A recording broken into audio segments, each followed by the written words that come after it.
I was going to be a father, or so I thought. For 8 months, I prepared for the biggest moment of my life. I bought a crib. I painted the nursery. I told my family. I told my coworkers. And then she admitted it was all a lie. My name is Ryan, and this is the story of how manipulation and deception nearly destroyed my life. When I met Jennifer, I was immediately attracted to her. She was smart, funny, beautiful. We had amazing chemistry.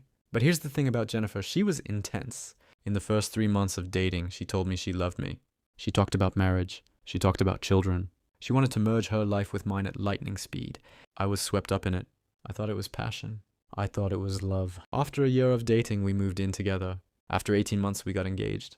Everything was moving fast, but I was happy. Or I thought I was. Then, one night, Jennifer came home from work acting nervous. She said she needed to tell me something. I thought, oh no, is she cheating? Is she leaving me? She took my hand and said, I'm pregnant. I froze. We hadn't planned this. We had talked about waiting until after the wedding.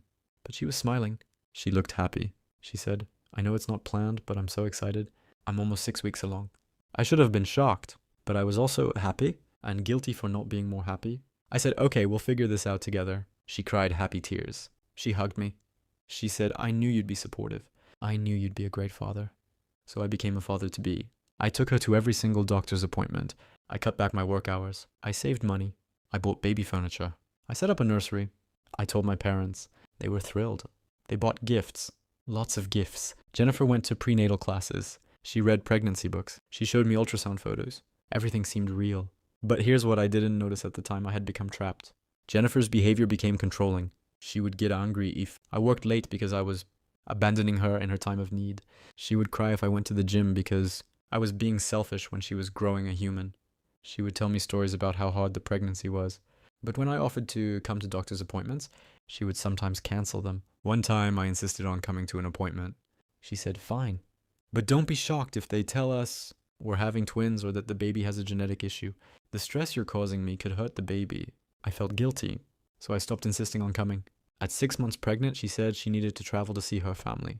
But the doctor said she couldn't fly, so she drove 12 hours to see them. Hours to see them. When she came back, I asked her how it went. She said, the doctor up there said the pregnancy is progressing normally, but I need to limit my stress. At 8 months, something shifted. Jennifer started acting paranoid. She said, I know you're going to leave me. Everyone leaves once the baby is born. I said, Jennifer, I'm not going anywhere. I'm committed to you and our baby. She said, you say that now. But men always leave. I tried to reassure her, but nothing I said helped. Then one evening she said she wanted to talk. We sat down and she said, Ryan, I need to tell you something. And I need you to promise you won't be mad. I said, what is it? She took a deep breath and said, I'm not pregnant. I thought I misheard her. She repeated, I'm not pregnant. I never was, I lied. I felt the world tilt. She continued, I was scared you would leave me. I thought if you were going to be a father, you would stay. I went to the doctor for fake appointments. I bought ultrasound photos online. I wore a fake belly under my clothes. I asked, who were you talking to at the doctor? She said, nobody. I was waiting in parking lots. I called the doctor's office and pretended I had an appointment, but I never actually went in. I said, what about the ultrasounds you showed me? She said, I bought them online, from websites that sell fake ultrasound images. I couldn't process this. I said, Jennifer, this is insane. You faked an entire pregnancy for 8 months? She started crying. She said, I know it's crazy. I know it's messed up, but I couldn't lose you. I was terrified you would realize I wasn't enough and leave. I left the house. I went to my friend's place. I called my parents and told them. My mother cried. My father was silent. I took time to think. I talked to a therapist. The therapist said this kind of behavior is a sign of deep insecurity and possible personality disorders. I realized I couldn't be with someone who would deceive me like that. I broke up with Jennifer. But here's where it gets messier. She threatened to hurt herself. She said, if you leave me, I'll kill myself. That's manipulation. That's abuse. I contacted her family. I told them about her threats. I got her help. She went to therapy. She was diagnosed with borderline personality disorder. She started medication.